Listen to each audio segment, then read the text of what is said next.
Mahasarika ny malagasy eny hatramin'ny teratany vahiny ny raokandro malagasy. Ao anatin'ny vanim-potoana ririny isika izao, betsaka ny aretina mandalo afaka ny raokandro malagasy. Fanafody aby zao no tena mandeha eto aminay dia ravinkazo maro be mitambatambatra zao fanafody ny vakivaky tongotra.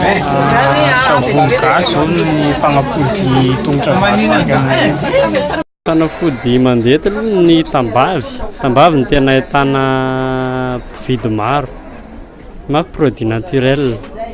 Raha ohatra tsy mety amin'ny vatalola izy dia tsy manimba.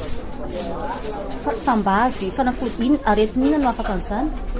Misy karazany tambavy amiditsika eto amin'ny pharmacie gasy Mahabibo.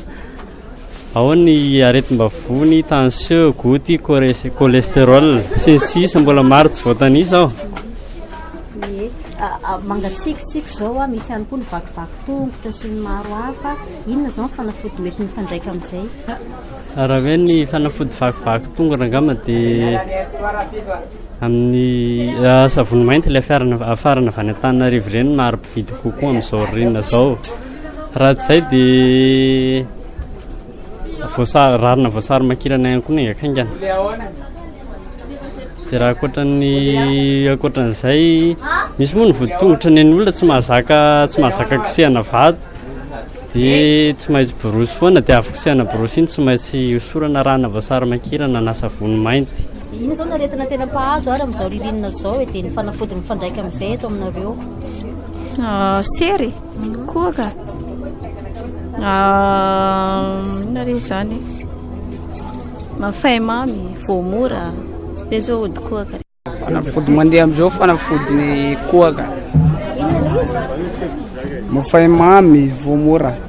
Ireto mpividy ireto izay tena matoky fa mahafaka ny aretina ny raokandro malagasy. Lamboenjana. Inona zany? Kakazo fatao tambavy. Mahafaka aretina ino? Mahafaka aretina reradreraka, valabalaka jiaby amin'ny otsikotsika amin'ny vanivantolana ireny, mais surtout amin'ny vaninandro manintsy izao zany. Dia ireny zany mba manafaka otsikotsika amin'ny vanitolana atao tambavy. Dia matoky ve nareo afaka an'izay io fanafody vidinareo io? Fa fividinay matetika fa fataonay ilay zavatra matoa izay mividy eto. Aminareo manokana zany tsara ihany mampiasa ny raokandro malagasy? Tsara, mahafinaritra mihitsy ka. Satria io zany tsy dia misy fiantraikany amin'ny estomac, amin'ilay tova ao anaty zany, amin'ilay resaka tambavy. Calcium hono.